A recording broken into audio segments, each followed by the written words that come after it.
પેલો લે નિકાઉલા બધા સારા છે સબ ઠીક ઠાક એ આજે છે ને થર્સડે છે હે ને અચ્છા રાતના શું કરેલું ખબર એ લોકોએ પાણીપુરી બનાવેલી તો બધી બૈસી ખવાય તો ખરી બહુ બધી ખવાઈ ગઈ પણ તો બી બૈસી વધારે બનાવેલી હતી તો પછી હવે શું કર્યું ખબર એમ કે સવારે નાસ્તામાં એ જ હવે આપણે એવું કે નાસ્તામાં વળી પાણીપુરી સારી લાગે યાર નાસ્તામાં પાણીપુરી નહીં હાલ લાગે ને જનરલ કોન્સેપ્ટ અચ્છા નાસ્તામાં ભેલ ખાય તો નાસ્તો કહેવાય હે ને પાણીપુરી ખાય તો નાસ્તો નહીં કહેવાય ને ભેલ ખાય તો નાસ્તો કહેવાય અચ્છા તો એ લોકોએ આખું ટ્વિસ્ટ કરી લાગ્યું ને એમ કે આ બધું તમારે જાતે જાતે જ કરવાનું જો હવે એ પાણીપુરીમાંથી ભેલ કેવી રીતના ખબર આ બધું મારે કરવાનું છે અહીંયા એમ કે તમારે જાતે તમારી ટેસ્ટ પ્રમાણે તમે એ કરજો પોટેટો ને ચણા તો છે ને નીચે આ જેટલું જોઈએ તેટલું લાખો એમ કે પૂરી બી છે ને જરાક શું કે મોંમાં છોલી કાઢે એવી લાગે હે અવાજ પરથી લાગે ને તમને આ જો વાગે ખૂણો બૂળો વાગે તો હે ને હાય એકદમ દેશી સ્ટાઇલ હાથથી જ કરે તો મજા આવે હે આ સ્ટ્રીટ ફૂડ સ્ટાઇલ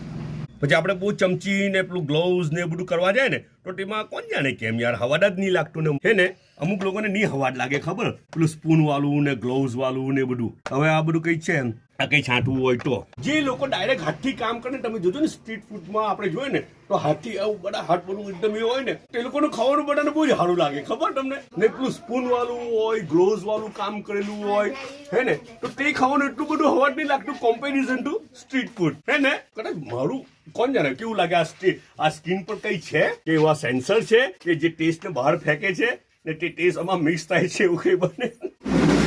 ને એ હાથે ચટણી બી છે આયરી ખજૂર આમલી વાળી ચટણી સ્વાદ અનુસાર ને આ થઈ ગયો આપણો નાસ્તો હમણાં ચાલુ અચ્છા બીજું શું ખબર એ વિન્ટર સ્પેશિયલ નીરો જી ગલેલીનો નીરો આવેલો છે મોટો મગ ભરાઈને આવેલો છે ઠંડો ઠંડો છે હે ને આ બાજુ ગરમ ગરમ ચાય છે ને ચાય બી પાછા 2 કપ છે 1 કપ ખુલ્લો ને 1 કપ ઢાંકેલો બધા પોતાનો ખ્યાલ કરજો પાછા મને